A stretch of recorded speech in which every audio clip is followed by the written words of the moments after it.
Thank you, George, for taking the time to be on my show. How are you coping in terms of the lockdown? I didn't take it very well in the beginning. I was very angry, and it took me a few days to kind of get around it and see it as an opportunity, and to sort of get to the point that I'm at now, that I'm positive. I think we all have different ways of going through it. And even now, I'm still struggling to come to terms with certain elements of it. Because obviously we're all affected differently. Yeah. But at the same time, we're affected the same way. So it's different. But it's been interesting. Of course, try to keep your humor and your spirits, and you try not to get too dragged into some of the negative stuff that you can find on social media and on the internet. Had a few sort of little foodie experiments, doing one or two things in the kitchen. One or two nice meals. But we just find that if we're not eating, we're sleeping. Which is quite tricky, so you have to kind of try and balance the thing out of it. So little structures in place and things like that. But I think we're doing okay. I do sense that life is going to be very different for a very long time. There's people that are talking about it like almost like a virtual reset, which kind of excites me, but also kind of scares me. I'm just not sure, how clever we need to be, or we should be thinking about something like that. We need to bear in mind that not everybody shares the enthusiasm that everybody else shares. We need to do these things carefully, and I'm kind of mostly positive about the way that our government is handling the situation. Obviously, there's no benchmark. I mean, what do you compare it to? Yeah, well, exactly. So obviously, this has had a fairly large impact on your business in terms of how you guys are coping with the business aspect of it. I would imagine that you are in the position that you will be able to reopen again after this lockdown. Yeah, look, obviously, I work for Dave. Dave is an amazing businessman, an amazing guy. So, I obviously can't 100% kind of comment on that, but I know that he would do whatever it takes, and he would, fully, and as far as I can kind of ascertain, we are obviously trying to plan with limited sort of, obviously now, as we approach now,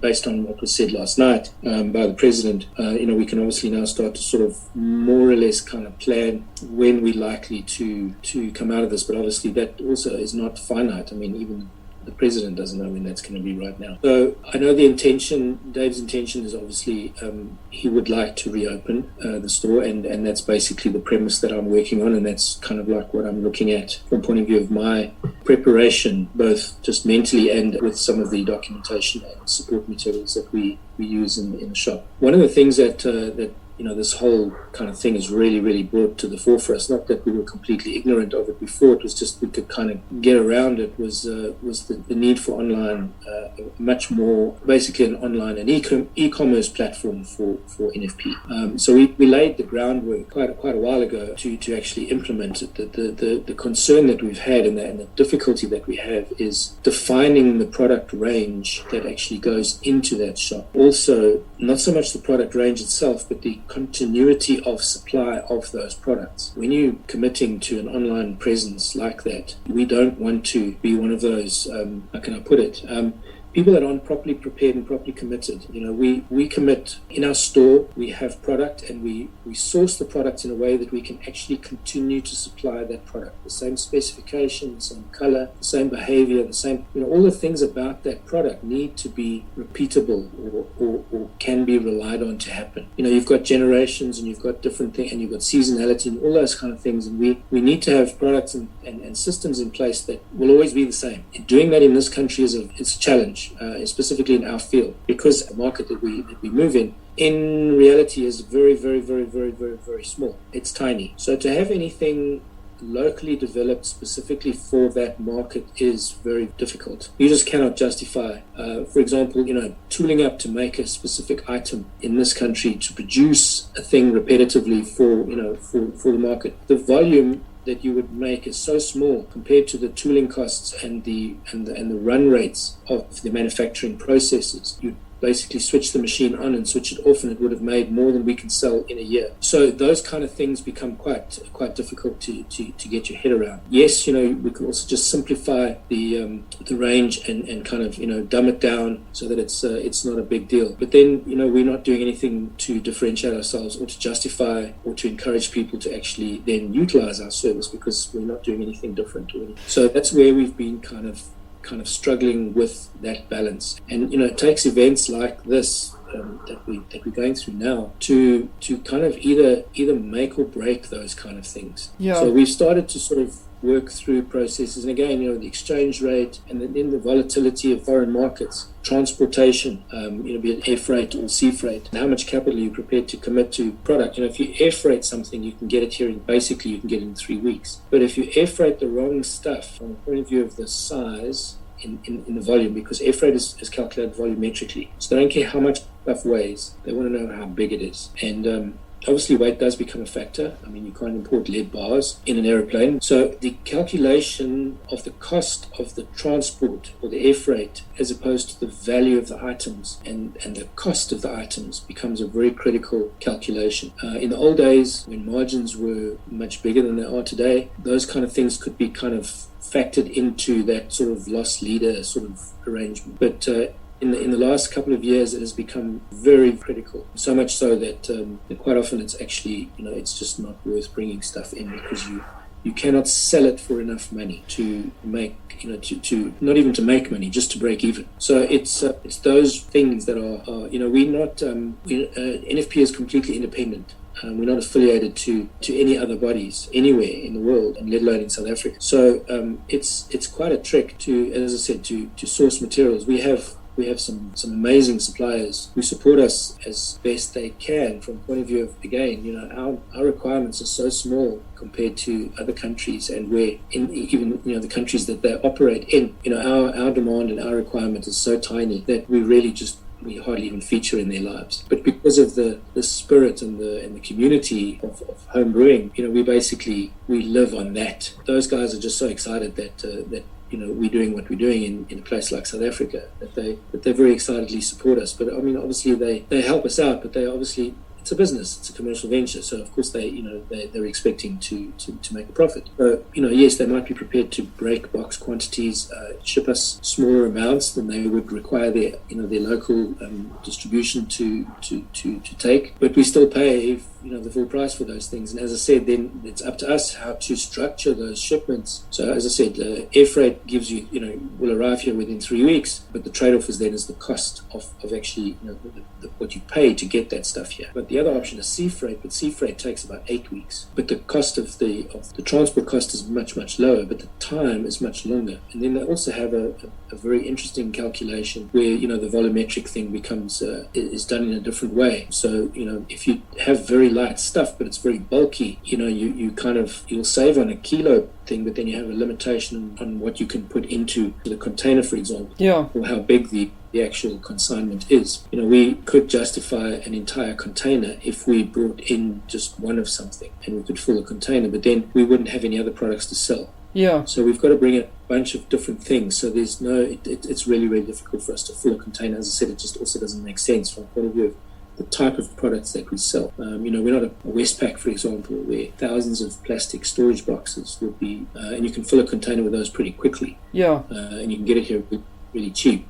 So, our products, we look at sachets of yeast and thermometers and hydrometers in little boxes. And there's a myriad of stuff. And then they're also quite often sourced from very different places. It becomes very tricky, So we try to deal with the most logical source on different things. And we've had to kind of modify the way we would normally buy. So we spend a lot of time. And I guess you might have an idea, but you will not believe the amount of time that it takes to set those sort of things up. And then, when you're actually thinking about bringing some stuff in, it takes a couple of days to actually do the calculations, and then you've got so many factors that you need to bring into it. It's the exchange rate, it's the actual, who you're bringing the stuff in from, what you bring in from them, and how much of that stuff do you potentially need.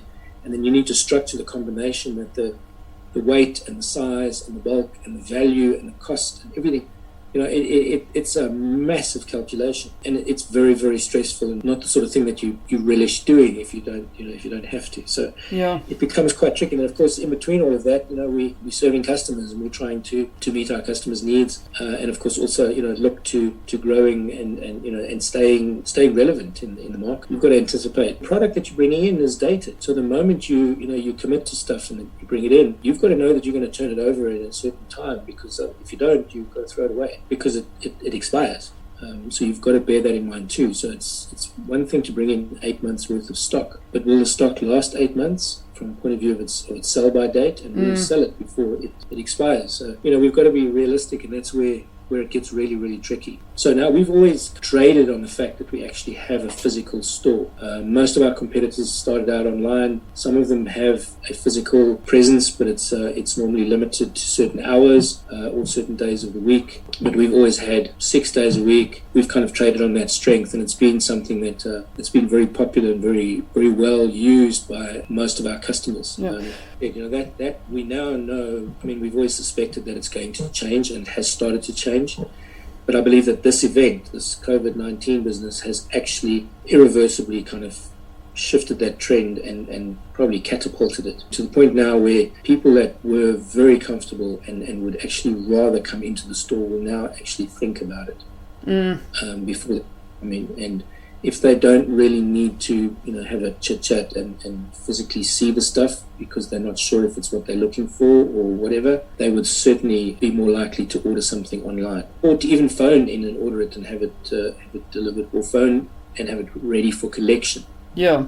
So that they'll be hanging around in the store. Obviously, we'd also, we'd still like to be able to accommodate the people that like to have that face-to-face support and help and things like that. We'll obviously look at ways of accommodating those as well. The store was initially established in the early to mid-50s, if I'm not mistaken.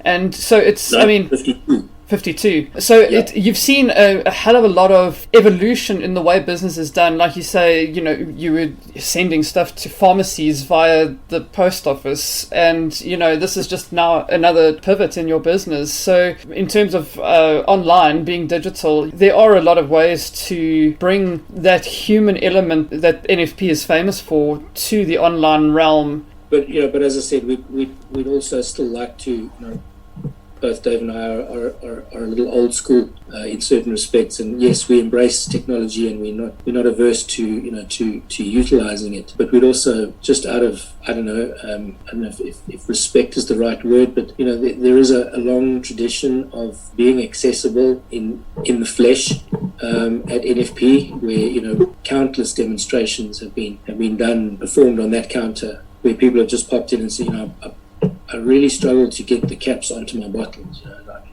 Is there something wrong with my capper? And then we discussed the technique that's adopted. And hang on, let me just grab a cap off the shelf and get a bottle and get a cap. And those kind of things. We'd obviously, we'd love to still be able to do those, because that's essentially what differentiates us. We believe, we care, and we want you to be successful, and we want you to enjoy what you're doing, so that you keep doing what you're doing. Yeah. So that we can be, and we can still be relevant in your life. So yes, we will pretty much look at any reasonable, sensible options that we can basically utilize to try and keep that special element in our business dealings with our customers. Obviously, being locked down, there's been a restriction on the alcohol sales, and there was a lot of panic pre-lockdown with bottle stores running out of booze and all that kind of thing. And obviously, you can't buy it now. What are your feelings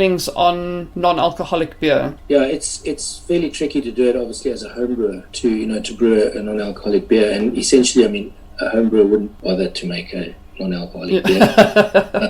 So it's one of those conflicted things. The interesting thing with non-alcoholic beer in other parts of the world, and I'm talking about Europe and particularly the United States, they are becoming very, very big. And essentially, the reason that they were growing, or that they grew, was because of the social element. So if you went somewhere, you could now potentially just drink and drink and drink and drink and drink, and you didn't get drunk.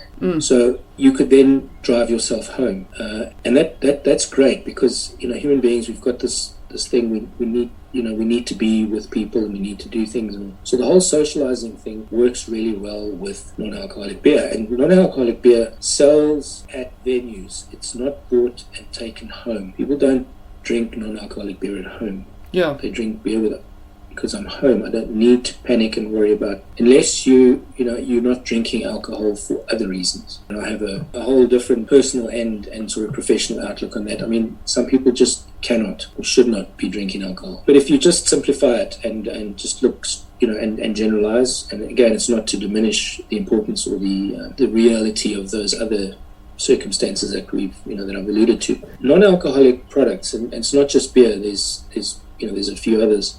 There's wines and things now as well, and there's cocktails. They call them mocktails, and they're pre-mixed. And so all of those things are designed to allow people to socialize and to basically, as I said, just like with gay abandon, just consume and essentially not live to regret that process. So they can still be, fairly compos mentis, and they can drive home, and a lot of people feel safer when there is non-alcoholic kind of beverages available. But now this new arrangement of ours that we have now because of this COVID thing, so all the social gatherings where those kind of products would be consumed are now outlawed. They're not allowed to happen. So even here in this country, we never used to drink a lot of beer in our homes. We would prefer to drink that beer socially. So yes, we would have beer at home, and we would have a few, but it would be a bride. We'd have people, but the rest of the week we wouldn't. Maybe we'd have one or two. So even that's going to change now, because now we can't go out, we can't do that. So we're going to be drinking a lot more at home, and we have been drinking a lot.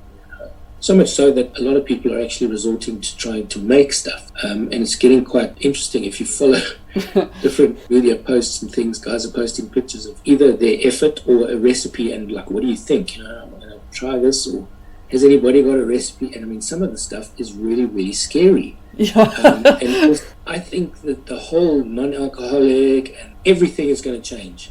How it's going to change exactly, I'm not sure. I mean, as I said, I've already kind of verbalized some of what I'm potentially thinking might change and might happen. So whereas as South Africans are, and again, I'm generalizing, there's a lot of people that can do this responsibly, and there's a lot of people that won't. But I think the dynamic is going to change. Just in my own, own little social media circles, I can already see, they're changing the way that they live, and the way that they drink alcohol and they do things. And I think that's going to be very interesting to see how that all settles out. So you probably find that where people used to, as I said, drink a lot of alcohol, or alcohol was available at social functions and things like that, with that not happening, people are going to be drinking less, and then the style of drinking at home will probably change for those kinds of people. So people that used to do quite a bit of social drinking will potentially drink less, but they will drink a little bit more at home than they used to drink before. And hopefully people just won't just completely lose control. But yeah, so it is going to be interesting how those things work. I think for the moment, those kind of red and wonderful drinks will potentially become superfluous. They won't. The demand for them will drop away. As I said, most of those things were drunk by people that were in social environments, so that they could still partake or be seen to be partaking, but not necessarily getting drunk. Now, there's no need to do that. You know what I mean? I'm at home. I don't need to impress anybody. I haven't even got pants on. So, why must I be drinking a non-alcoholic beverage, be it a wine or a beer or whatever, when I can have the real thing? And I can just have one. I'm cool with that. It's nice. I enjoy the flavor, the taste, or whatever. It's going to change. So those products, I don't want to forecast that they're going to become completely superfluous. I mean, there are probably quite a few people that just enjoy drinking a non-alcoholic beer. Yeah. They don't have to have an alcohol, and they're quite happy to drink it. I personally, why would you bother to drink it if it's got no alcohol, and just drink water? But that's me. You know what I mean? Yeah. Probably 90% of the home brewers would have the same attitude. Yeah. But then we're not all home brewers. I guess there'll be a drop off, and it's the same with alcohol and potentially cigarettes after this thing. So it'll be interesting to see how that dynamic changes. One of the other things that I'm cautiously excited about is the realization that you can actually make stuff at home has kind of come quite strongly forward through this period. And I'm not just referring to alcohol, but I'm referring to things like cheese and bread. I mean, there has been a quiet awakening amongst people in recent years of sort of homemade, and that negative connotation of homemade has kind of slowly started to wear away. Whereas in the past, if something was homemade, people looked down on it. It was probably pretty crap. But nowadays, homemade can actually be better than what you can buy in the shops. A lot of the products that you can get in shops now are purely for convenience. I mean, if you look at any kind of store-bought meals and that kind of thing, and I suppose there's a place for them, but I think that convenience has really killed our ability to be able to fend for ourselves in a lot of ways. Yes, we can't make bread anymore, and we can't make cheese, and we can't make yogurt, and basic stuff that, not that long ago people were doing on a daily basis. So, yeah. But this period that we're going through and that we've gone through has actually forced people to realize that they can actually do something better themselves. Yeah. So people...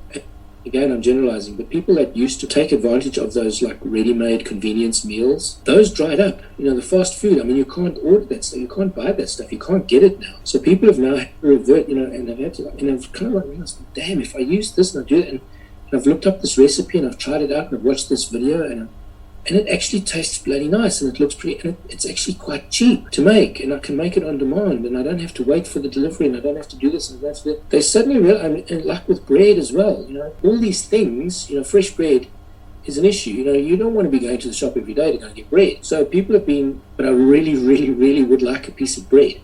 So damn, there must be something we can do. Google. Okay, so this is how you do it. Sourdough, because now you can't buy yeast because everybody brought all the yeast up and it's all finished. People are having, but the same thing with alcohol. I'm fielding messages, phone calls, emails. If I have to say to you, it's like hundreds in a day. It's hundreds in a day where people are asking me, and I mean, some of these people I don't even know. They've actually been referred to me by a friend of a friend of a friend, or a customer of a customer of a customer.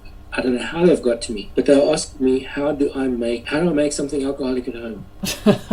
And they're wanting to make bread, they're wanting to make cheese and all of, and yogurt and everything. So it's this whole thing. And so when I started to talk about this, I'm cautiously optimistic that there's going to be a kind of a resurgence in wanting to know how to make stuff at home, because people in this time, nobody likes to feel helpless, and the way you overcome that is by doing something, and that's what people have been doing. And I'm hoping that this whole this process has empowered them to believe in themselves and to give themselves that courage and that I can do this.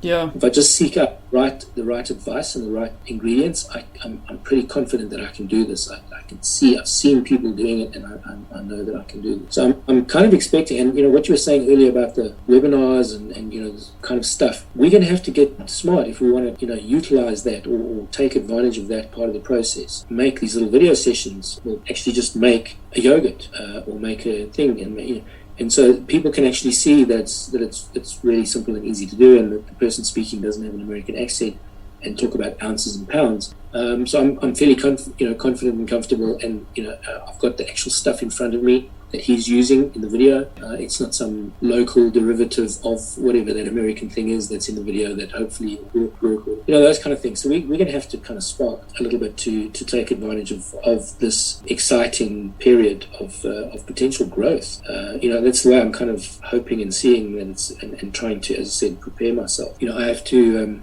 overcome a couple of my own little demons and fears, but it's exciting. I'm kind of like, okay, so it's a growth opportunity. In terms of the resurgence, I read recently that beer is obviously still very much an in-demand product, but sales of craft beers have seen a steady drop off as the market has become flooded with all kinds of microbrewers and that kind of thing. Those stats were obviously US based, so I don't know if we were kind of seeing a similar issue here in South Africa, because just suddenly, I mean, we had all these craft beer festivals, every man and his dog was trying to set up a microbrewery, and in terms of the craft breweries that are still there, how do you think that this is going to affect them?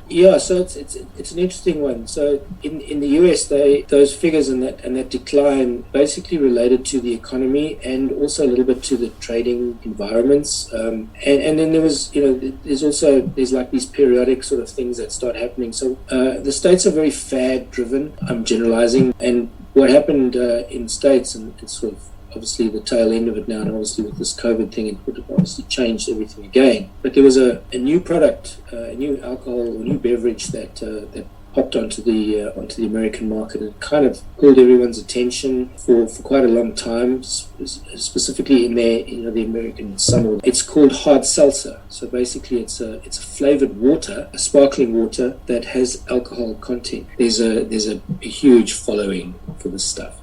So beer kind of fell away from that mass market, but the main core of guys were obviously still drinking their beer because they wouldn't be caught dead drinking that flavored water crap.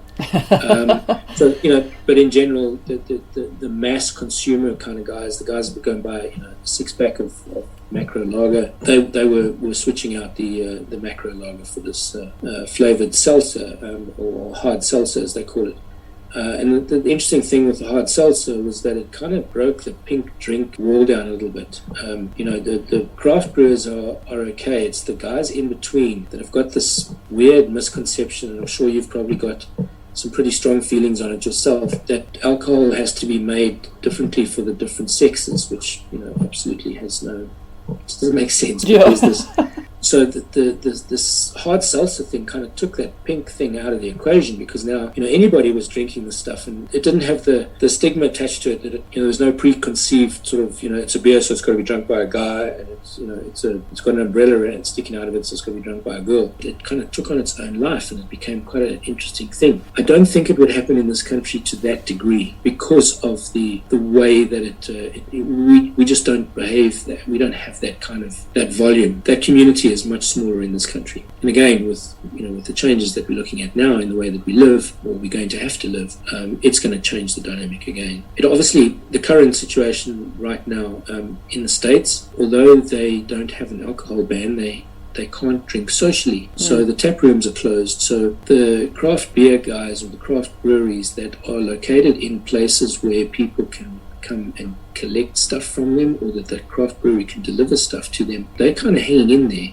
But of course, because there's a lot less social drinking happening, the volume of alcohol that's being consumed has dropped dramatically. So I saw recent research where one of these snap polls, the Americans are fascinated with statistics. They are forecasting that about 40% of the craft breweries in the US will not actually come out of COVID-19. Oh, wow. So things are pretty sketchy, and that's just, the situation is pretty much, probably double the disaster in this country, because we have actually not been able to sell it all. The guys, there's going to be some serious attrition in our market, and it's going to change the landscape quite dramatically. But I think the guys that have the ability to kind of just mothball their spots will then kind of be able to, or be in a position at some point to sort of maybe potentially start up again. But there will be very different markets. So guys that can adapt quickly, and again, our craft beer market is very different than it is in the US, because in this country you cannot get a license to have a brewery and a tap room in a residential area. You have to be in a commercial area. The only province that will allow a certain amount of flexibility is the Western Cape, particularly the big cities like Cape Town. Tourist industry, their liquor board is a little more flexible, whereas up here in Gauteng, tourism means nothing to our provincial government, so there's no motivation there. They just it's viewed as a commercial thing 100%, and there's just no flexibility. So you've got to resort to a light industrial area, and there are very few of those that are located in such a way that people would feel comfortable and secure and safe to actually go and frequent. We have a very different dynamic. So as a result, very few of our craft breweries have tap rooms, because there's just no commercial justification to have one. And it costs money. It's an additional license, it's a whole another can of worms altogether, and massive overhead. So our craft breweries really, really struggle to get stuff to market because of that. So they rely almost 100% on distribution. And distribution costs you money. So you give away margin. If you're not running a tight ship, it makes things very, very difficult to make decent money. So that's the hassle we have now. There are a few craft breweries that have managed to kind of like find a spot that is not terrible, and some of them have also had the foresight to apply for and successfully get a distribution license, so they can actually legally distribute their product, which it's another weird vagary with our liquor laws in this country. You can be licensed to manufacture, but you don't have the right to distribute it. So you actually have to pay someone to distribute, which is absolutely, yeah, I know, it's crazy. But anyway, so this is how it works. So, getting that distribution license is quite an expensive process, and there's also some hoops that you have to jump through. So a couple of the guys have kind of gone ahead and done it, but those guys are now perfectly positioned to kind of take advantage of the opportunity if they can still be viable. So what it does is it allows them to deliver stuff directly to the end user, because that's how things are going to change, because now people are not drinking socially anymore, so you're not going down the pub anymore, you're now having it at home. But again, as I said, there's only one of you there, and because you're not chatting and talking and with your mate, you tend to drink one or maybe two instead of 6 or 7. The consumption and the demand is going to be less, at least for the foreseeable future. Yeah, and that's where it's going to be critical. So the big guys, breweries and that type of thing, they can absorb this, and it's pretty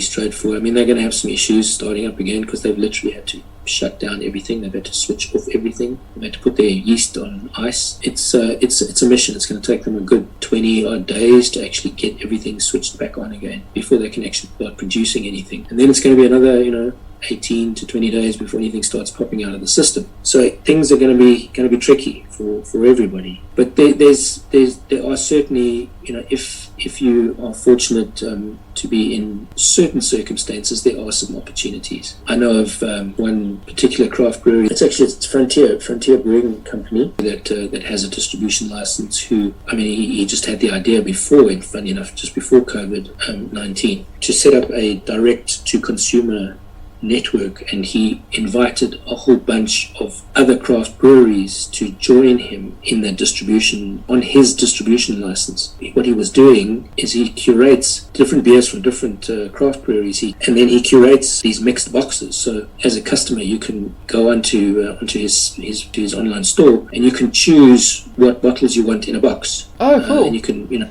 of those, 2 of those, 3 of these, whatever. And he's got quite a lot of really unique, one-off, low-volume whales, as he calls them, beers from some very, very interesting craft breweries around the country. That's awesome. So that kind of thing is going to be.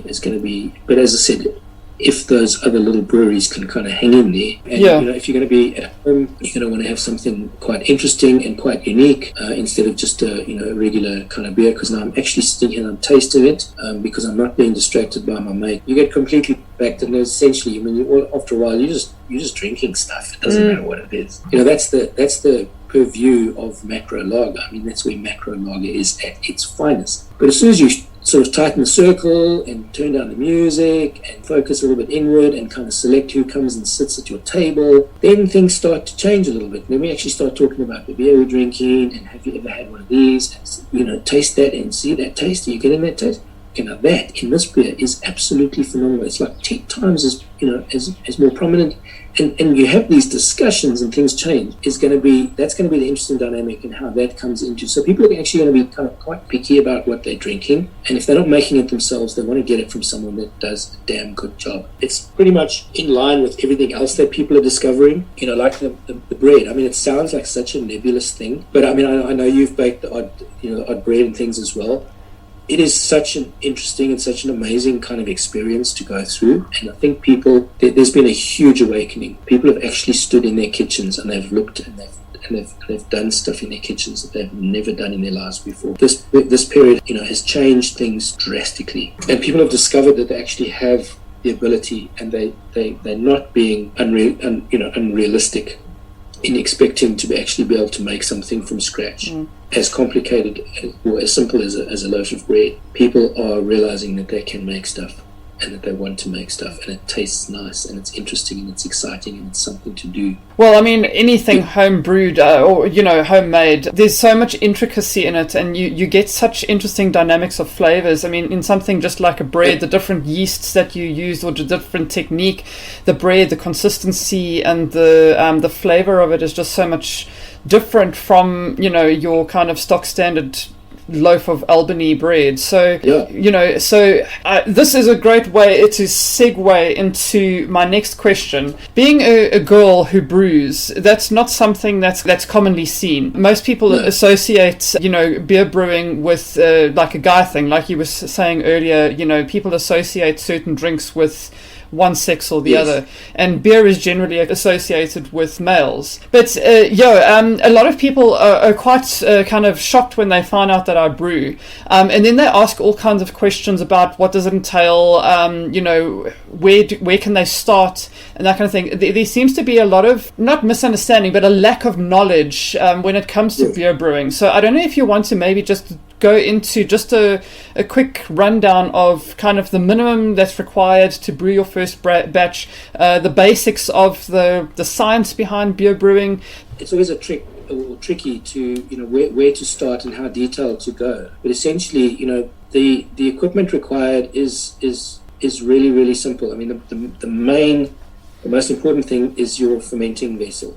So, essentially it needs to be something that is food safe, reasonably durable from a point of view of that it's not super sensitive to temperature and light and things like that. So a food safe or food grade plastic is more than sufficient. If you want to go a little ahead of that, you can go with something stainless steel, but it needs to be fairly solid and that it can seal quite efficiently. And then the other thing is not to get too head up on temperatures and things like that. It's quite a room temperature is a relatively easy thing to maintain and to keep the fermenter at that temperature. The other kind of what a lot of people don't sort of see as simply as it actually needs to be is you need a small pot, maybe a 6 to 8 liter pot, which is normally like a biggish stock pot or a pasta pot you can use on the stove to prepare your wort for the fermenter. And then other than that, you just need to know that you've got fairly reputable range of ingredients, and they can take a number of different forms, but essentially you need some sort of malted barley extract. Beer wouldn't taste like beer if it didn't have malted barley in it. That extract can either be pre-hopped, or that you would need to add the hops to it. If you need to add hops to it, you need to have the hops and also some kind of a container like a sock or a bag to contain the hops in. And then a good yeast. Obviously, there's quite a few yeasts that are specific to particular types of beer, but in general, a good ale yeast would be sufficient.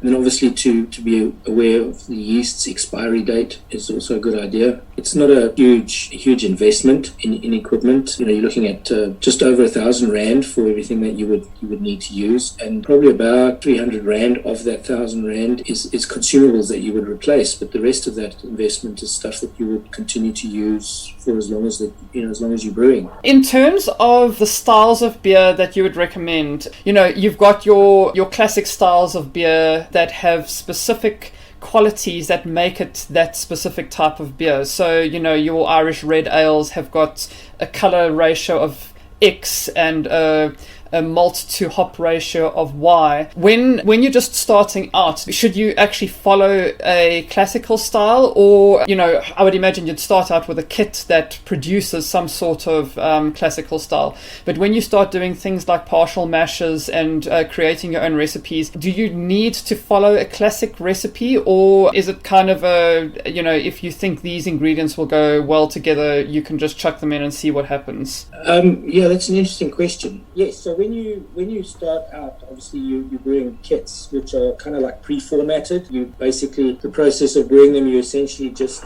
facilitating fermentation process and then the bottling process. But it's an important kind of starting point from a point of view of there are so many new skills that you need to learn that it's better to do them in stages. Otherwise, it just becomes completely overwhelming. A starter kit or an extract kit that allows you freedom to concentrate on the new skills that you need to learn from a point of view. For example, the just preparing the wort, watching temperatures and times, and the fermentation process. Obviously, that's a hands-off thing, but it does kind of occupy your mind and your thoughts for the first time, obviously, or a couple of first times. And then the bottling process is quite an intense thing. So once you've got those under your belt and you're doing those relatively easily, you then start to add additional processes and functions. So the first couple of brews you would basically, as I said, be kind of facilitating a pre-formatted thing.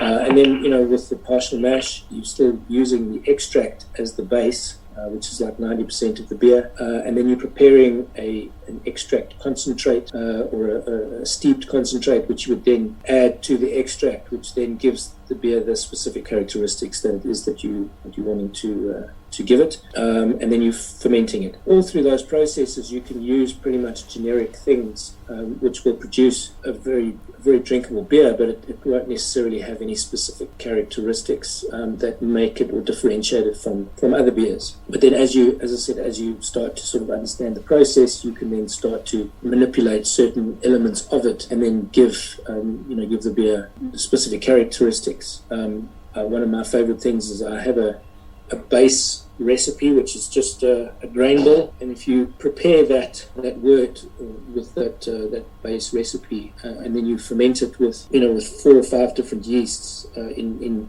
different batches, you've essentially got 4 or 5 different beers just with that one element being different. So there's a lot of opportunity to create very specific beers. I find brewing to style is a sometimes can be a bit of a contentious thing. There's a bunch of people that would say, why do I need to conform to a style? I think the important thing to remember about styles is that basically it's a gauge, it's an expectation. And that's where I have, an awareness of styles based on taste. So I always ask a customer to tell me what he enjoys drinking. And then I will then obviously refer to the style of that beer and try and overlay that onto a recipe that I think that he would, like to make or would be. So style has its place. Obviously, in a competition environment, it's very important. It's what makes the competition relevant if it's a style-based competition, because then it takes the subjectivity out of the thing and it becomes an objective thing. So the beer is judged according to a style. So there is a published expectation of what it should taste like, and if the brewer has made it, he's intended for that beer to have that style or that style's characteristics, then that's what the judges should expect to taste. So in the same style becomes it's a very important thing, but it's completely misunderstood by probably 60-70% of beer drinkers. But also as a beginner brewer, I don't get too head up on kind of getting too much into style with beginner brewers. My focus is on getting that process into that it becomes a simple thing and not stressful. I try to to focus on recipes that are relatively simple but produce wonderful beers, and then slowly, as I'm feeling that the customer has the confidence and the skills to sort of start stretching, then I will then start to sort of understand what they like in a beer, and try and match that with a style, and then help them to build a beer that answers those things, and create something new. And that's where, for me, I really enjoy that, and it's exciting. It keeps, as I said, it keeps me relevant. If I can make or help a customer make formulate a beer that they brew that is totally unique to them, that they actually 100% enjoy, but they cannot buy that. I mean, that is the ultimate. That beer is priceless. You cannot actually buy it. And if I can do that, if I'm successful in that, I kind of feel like I've achieved something, for that customer. And then, it becomes a very different relationship with that particular customer and their relationship with their beer. As I said, and I keep saying it, but it's just, once you understand that, that's where you find the value in making anything yourself. That's the magic. It's truly unique to that person. It's one of a kind. It's bespoke in the truest sense of the word. I mean, it's customized, completely built for that individual. And the beauty of it is that individual builds it for himself. They're not making something for someone else. They're making it for themselves. That's really, really cool for me. I've got 5 quick questions. First question is, define success. It's a tricky one. I think for me, a number of things have happened in my life that have kind of forced me to redraw my perspective a few times. We all have things that change our lives. Things happen to us and things like that. But I think for me right now, success in my book is if I can do something that I'm enjoying, that I enjoy doing, and I'm helping people in that process, and that other people are kind of enjoying what I'm doing as well, then I'm being successful, or that I am successful. And I kind of feel like that at the moment, and not at this very stage. In general, at the moment, I'm very, very lucky that I came across Dave when I did, and he gave me the opportunity that he's given me, and that I have managed to to kind of do justice to it. I really, really, really enjoy what I'm doing. It's wonderful. I love it. Just seeing the expression on people's faces when they come back, or hearing that they send an email or a phone call or something. I brewed that beer, and it is absolutely fantastic. Whatever. I mean, there's all sorts of things. I mean, I've got cheese making customers and wine making customers and bread making customers and food fermenting customers. I've got everything. I've got dads who ferment food because their daughter is a type 3 diabetic. So he ferments all her food to reduce the carbohydrate or the sugar count. I've got a guy that brews one specific recipe for a beer that he drank for about 5 years while he lived in New Zealand. It's made by a little brewery. It's in a little village close to where he lived and worked. It's not available outside of that area. It's not available elsewhere in New Zealand even. It's available at that brewery. And that's all he bakes. Those kind of customers and that kind of thing. That's my success. I mean, I'd love to be able to tell you that I have money in the bank and also but for me, being successful right now and at this point in my life is being relevant to my customers. And is there a specific routine that you use during the course of the day that you believe contributes to your success? I'm quite I said earlier, a little bit old school, so I do respond well to routine. If I'm not in routine, I kind of get a little bit unglued. Up until about 9 o'clock when the shop opens, I've got control. But once the shop opens and the phones start and customers start coming into the shop and emails and things like that, then routines pretty much go out the window. So I'm in the shop early, and then in the time that I'm in the shop before it opens, I have specific things that I do in the store. I have to obviously check the shelves. I have to pack the shelves and make sure that there's stock on the shelves and plan for the stuff that needs to be packed or to be prepared to replace stuff that isn't on the shelves anymore. Just draw up lists of stock that might need to be replaced or replenished, those kind of things. And also a little bit of maintenance. Normally about once a week or so, I clean the mill and check the mill and set the mill gap on the malt mill. And then there's a couple of other measurement tools that we use that I need to calibrate. So I think they obviously you need to have a certain amount of discipline from a point of view of when you do something that you do it in a particular way. But I don't have a specific kind of routine or anything that I would say is the key to any kind of success or well-being, anything like that. Obviously, there's a few simple things that one needs to adhere to. In all our daily dealings. Just acknowledging people and being polite and listening. That's something that from my past life, I wasn't a very good listener. I've had to teach myself to listen better and more intently. What do you do when you're not working? I'd imagine that brewing and testing out recipes kind of makes up a lot of your time. Yeah, it does, and I try not to bring too much of that home because it can be a little invasive. I enjoy cooking. It sounds weird, but after a day of doing what I do, I still enjoy coming home and making a nice meal for my family. I read a lot. I try to do a lot of research, but informal research. So basically, just kind of like keeping up with or being aware of what's happening elsewhere in the world, particularly in the craft brewing industry. I have a strong fascination with fermented food. It's something that I'm very passionate about, and I believe that there's a lot of opportunity, a lot of good as consumers that we are not enjoying. That we could be enjoying from fermented foods if we accommodated them more in our diets. And it's something that I'm again, with the new opportunity that we are being presented with through this COVID-19 thing and the new way that we're going to have to live our lives. I'm still trying to formulate or to try to understand exactly where the opportunities lie with fermented food, but I think there's a massive opportunity. But I really enjoy hearing and thinking about fermented food. I actually have it's a Facebook page that you might want to go and have a look at. It's called Fermentista. I created the Facebook page kind of like almost a little bit out of desperation. I just had this need, as I said to you, I have this need to communicate with people, and I don't always get the opportunity. You obviously don't want to force things onto people in the store, so I started to do with Fermentista, with that page. I started to create fermented versions of of regular condiments.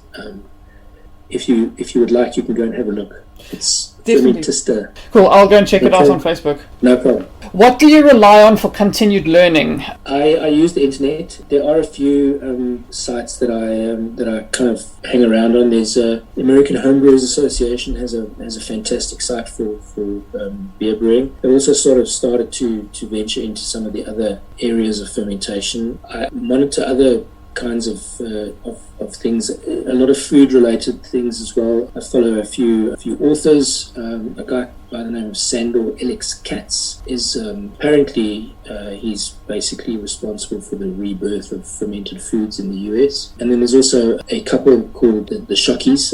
It's a husband and wife team. They also are fermented nutcases. They ferment all sorts of things. They've also written a couple of books. And then there's a very young association in the US called the Fermentation Association, or Association of Fermentation, that I kind of like keep track with. And a couple of the guys on their founding board are quite interesting characters in the sort of food industry, but specifically in fermentation. But I kind of rely on Facebook essentially to kind of like show me that stuff, and then I kind of like go off and I'll search in Google. So I do a bit of a weeding thing. I grab bits and pieces, and then I'll go. So, but basically, probably 90% of what I do is internet based. Okay. If you could impart one piece of advice to better someone's life, what would it be? It's probably not an easy thing to do, but it's also not a hard thing to do. But to basically find something that you enjoy. I also received that information or that advice some years ago, and it took me a little while to actually be in a position to actually do it. And even then, I wasn't actually in the position.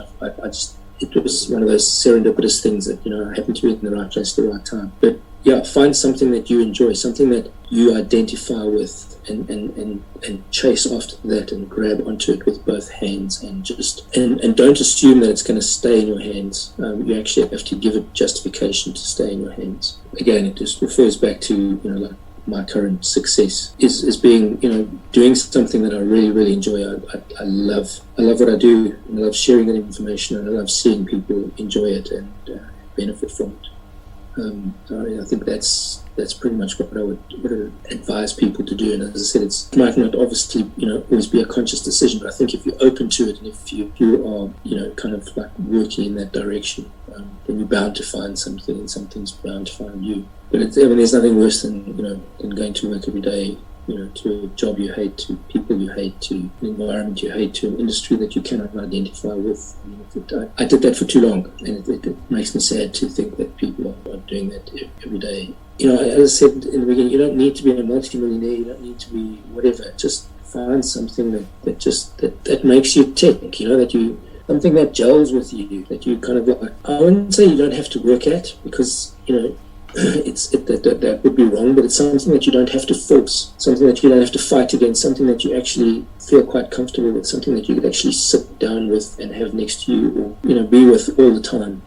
That you're not like, oh God, I'm so glad I could just leave that now. If you start to kind of like explore that in your own mind, I see it even with you, when you needed to make the change in your day, how your life changed and the direction that you took and everything.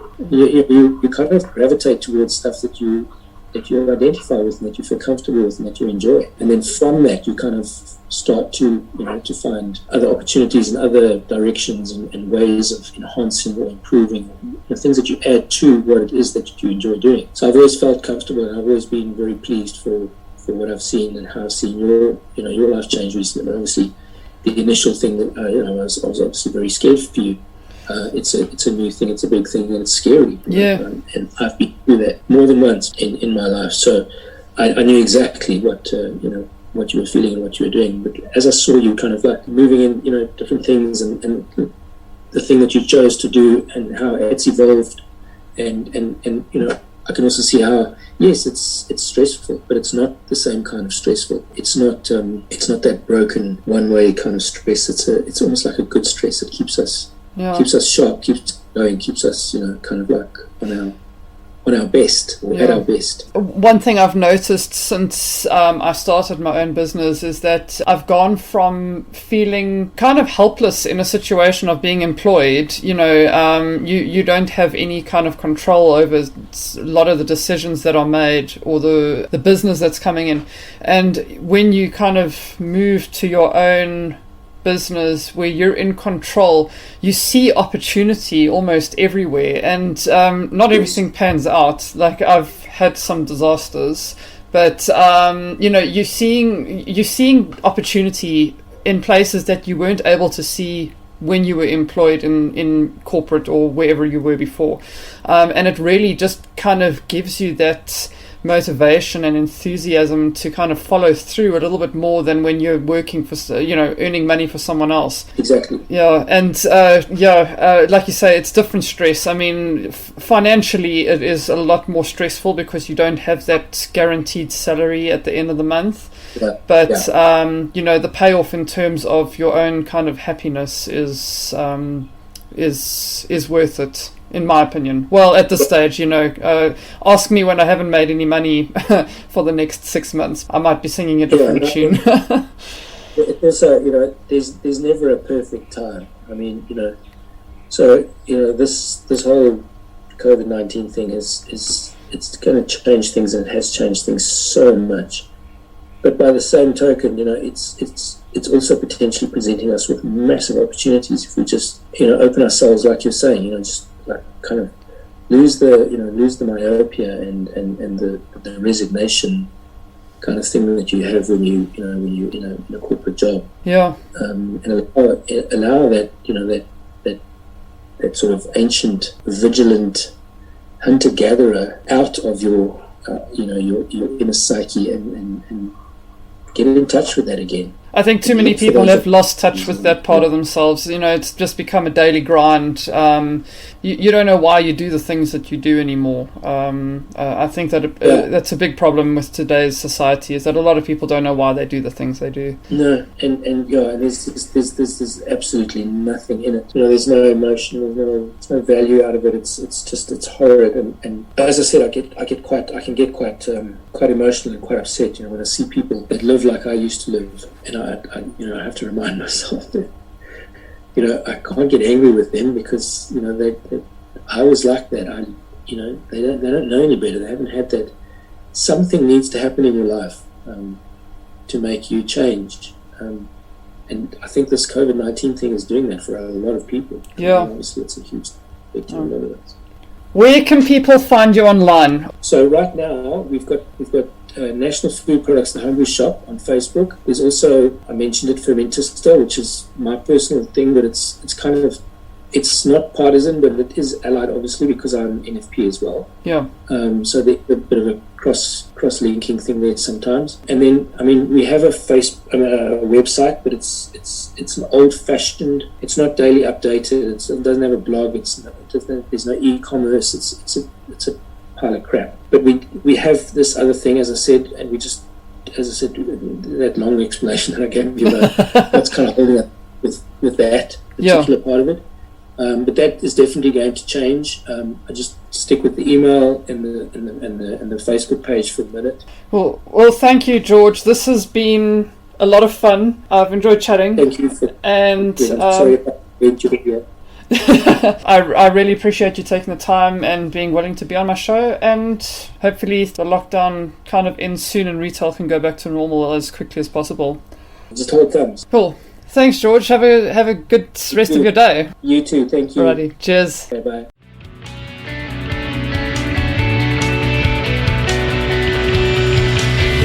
Follow the Business of Podcast on my website, megamillist.com, or wherever you get your podcasts.